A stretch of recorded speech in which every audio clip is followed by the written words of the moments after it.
5 Questions with Me, EP. Hey everyone, it's Elizabeth. I'm here with first-party property attorney Jake Sapp. I'm going to ask him 5 questions. Are you ready, Jake? Born ready. Awesome. First question. What is one of the most rewarding aspects of working at Woolsey Morcom? It's the family first focus that the firm has. And one of the unique aspects of my work here at Woolsey Morcom is that I actually get to work with my wife. Not only in the same law firm, but we're both practicing attorneys on the same team. So getting to work that closely together, I think some people might be like, whoa, that's, how do you find alone time or anything like that? But it's actually been really rewarding working together, getting to litigate and be successful together is really, really rewarding. It's awesome. I guess you guys get to bounce ideas off each other, and shout out to the duo. Yeah, we definitely, late at night, once we get the boys down, we'll be like, hey, what do you think about this? We'll talk about, I like how you did this. Oh, I heard you in a deposition roasting the witness or something the other day. That was awesome. So it is really cool to have that camaraderie with my wife and kind of share the success that our team's had. Go Team Sapp. Yeah. Question 2. What is one piece of advice you would give someone considering a career as an attorney? I think you absolutely, and this is really pointed towards someone that's gone through law school and is studying for the bar, use Barbary. And if you are able to, don't work, don't do anything, just take those full 2 months off, throw yourself into the preparation.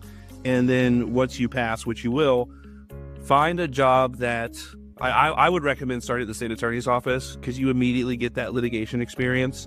And it adds, being a litigator, the work that you would do there translates into almost every single other field that you would go into.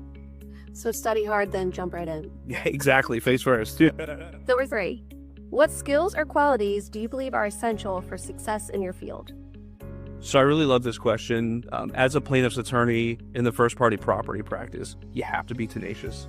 If you're not moving cases, your cases are getting left behind and your clients are not. You're not performing for your client. And that client trust is huge in our field.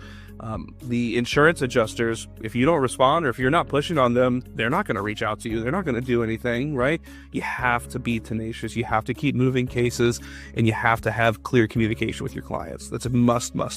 Yeah, plaintiff attorneys must be go-getters. Absolutely. This is not, if you want to be, in-house somewhere and, be sour, just kind of kick it and, wait for work to come to you. This is not the line of work. You have to be pushing cases constantly. You heard it here first. Number 4. If you weren't a lawyer, what other profession do you think you might have pursued? So this was really funny. My dad always told me growing up he could see me as a lawyer because I would argue with him so much, or a weatherman, right? I think the charismatic nature of being a trial attorney kind of feeds into being a weatherman on TV.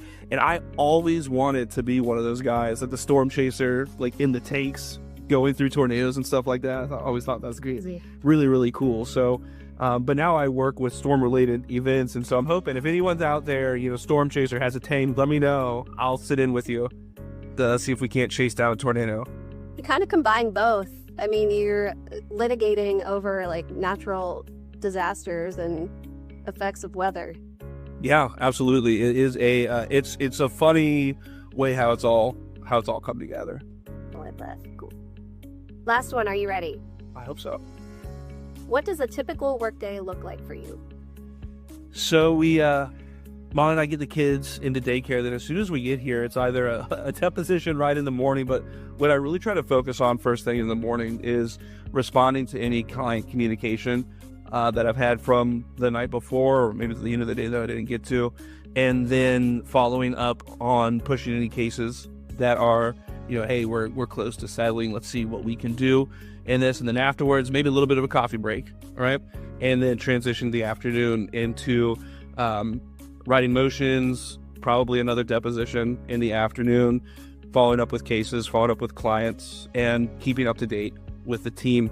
And this is really important, especially because we're not, just licensed here in Florida. We have caseloads. We practice in multiple states.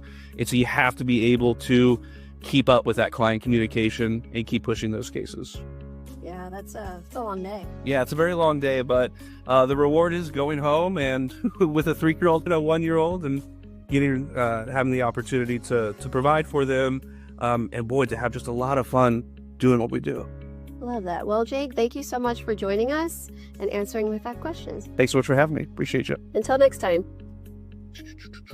5 Questions with Me, EP.